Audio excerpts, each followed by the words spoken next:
Wait, wait, wait, wait, wait, wait, wait, wait, wait, wait, wait. Get up, get up.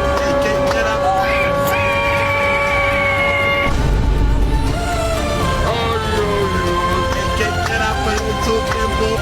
Tanto ya mi perfil.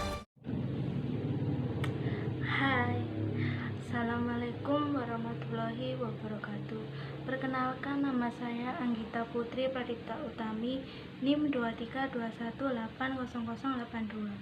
Saya mahasiswa Universitas Muhammadiyah Purworejo, Prodi PGSD, Fakultas Keguruan dan Ilmu Pendidikan. Baik, saya akan menerangkan materi tentang perkembangan peserta didik sekolah dasar. Yang pertama ada perkembangan individu. Perkembangan individu merupakan pola gerakan atau perubahan yang secara dinamis mulai dari pembuahan atau konsepsi dan terus berlanjut sepanjang siklus kehidupan manusia yang terjadi akibat dari kematangan dan pengalaman. Perkembangan ada dua proses yang bertentangan, yaitu evolusi atau pertumbuhan dan involusi atau kemunduran. Yang kedua ada perubahan dalam perkembangan individu. Perubahan dalam perkembangan individu merupakan hasil proses biologis, kognitif, dan sosio-emosional yang saling berkaitan.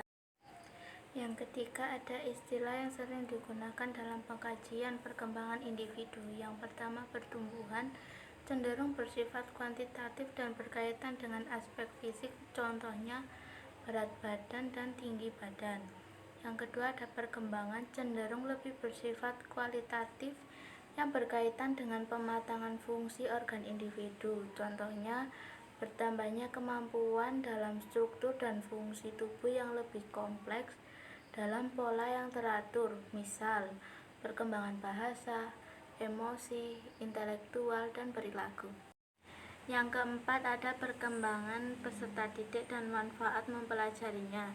Perkembangan peserta didik merupakan bagian dari pengkajian dan penerapan psikologi perkembangan.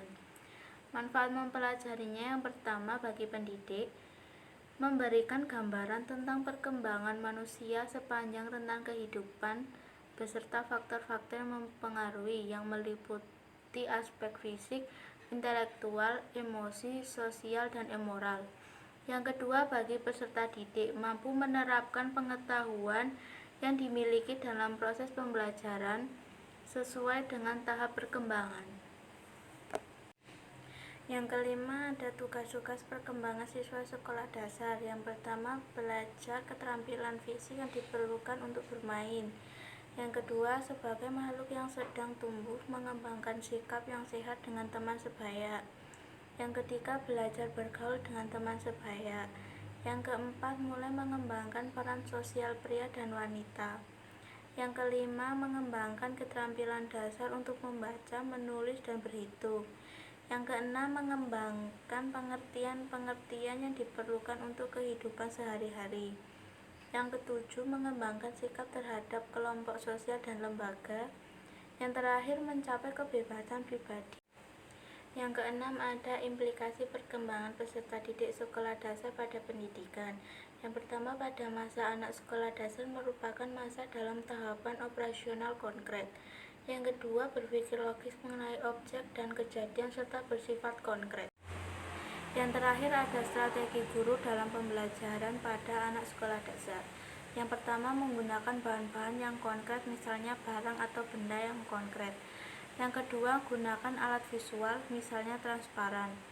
Yang ketiga, gunakan contoh-contoh yang sudah akrab dengan anak dari hal yang bersifat sederhana ke yang kompleks. Yang keempat, menjamin penyajian yang singkat dan terorganisasi dengan baik. Yang terakhir, berilah latihan nyata dalam menganalisis masalah atau kegiatan. Sekian materi yang dapat saya sampaikan. Saya ucapkan terima kasih. Bye-bye.